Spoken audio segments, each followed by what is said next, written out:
The placebo. The placebo. Whatever idea that word conjures in your head, I'm going to attempt to replace it. This is a theme with my videos. I enjoy taking the norm and twisting it into the bizarre, making it more interesting than it originally was. The placebo is often talked about in medicine, that people are able to feel some sort of effect from taking just a sugar pill, whether it be symptoms being removed, pain-killing properties, or even a full cure of a disease or a disorder. All from a pill that is supposed to do nothing, zero. Although this sounds miraculous and even magical, often we tend to think of it negatively. I remember a day, it was the first day me and my friends discovered alcohol. It was in my dad's, or my friend's stepdad's cupboards. There were 4 of us in the kitchen messing with the alcohol, and one of us was sitting in the living room, and he was appropriately nervous. While the 4 of us were taking shots of disgusting, vile alcohol with chocolate and bananas, we decided to pour a glass full of grenadine for our friend in the other room. Grenadine, as many of you know, is non-alcoholic. We watched him drink the full glass of grenadine, and what followed was fairly interesting to me and hilarious to the others. He was drunk. Of course, he wasn't actually intoxicated from alcohol. That would be impossible, since he drank none, but his actions were certainly drunken. He was a drunken man, or boy at that time. This happens all the time at parties. You see it, people take a shot of alcohol and then suddenly act as if they've been drinking all day. They're wasted. The oddest part of this is the social aspect. We think it negatively or condescending to the people who do this. It's embarrassing to be a victim of the placebo in our culture, which I'd like you to think about. Why would it be embarrassing to act drunk off one drink? For one, it makes you a cheap date, but 2, it shows that you have an interesting ability to trick yourself into things. In the cases I just talked about, the benefit of this type of placebo with alcohol is social lubricant. One drink is going to do little physiologically, but psychologically, if it removes your inhibitions, that could be beneficial to making friends, forming fun memories. On a more serious note, however, the placebo extends far deeper than social lubricant.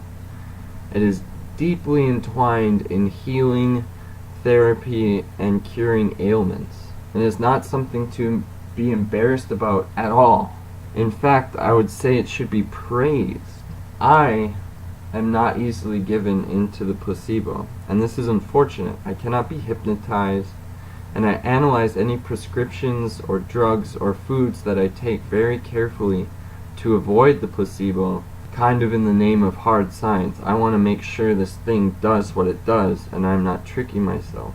However, often I wish I had never learned to go this route, for the placebo is a mastery of the mind in a way we often disguise as stupidity, incorrectly disguise it that way.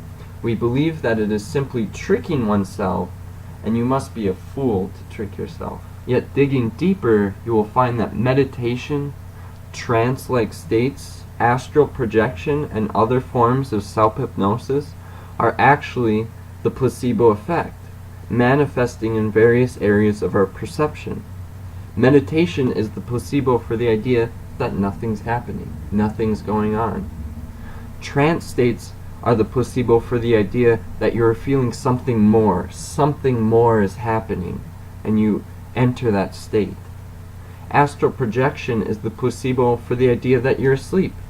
These are all tricking yourself into something.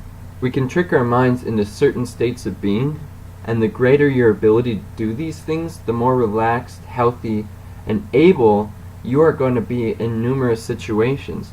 To believe you are being healed by a sugar pill and to have actually done so is a far greater accomplishment in my eyes than to know that you've gotten a placebo since you feel nothing. This trickery of ourselves is a controlled, loss of control, if that makes any sense. And I would argue it was actually highly necessary to our survival. All of shamanism and medicine men and women were able to not only access their placebo and entered altered states of consciousness to seek truth and understanding, but they were masters of bringing out the placebo in others. We know that eating ginseng every day will probably not cure you of a serious disease. However, we have also heard of people being completely cured of serious ailments with just one treatment of ginseng or any other medicinal herb that you will. Western medicine identified ginseng as the medicine.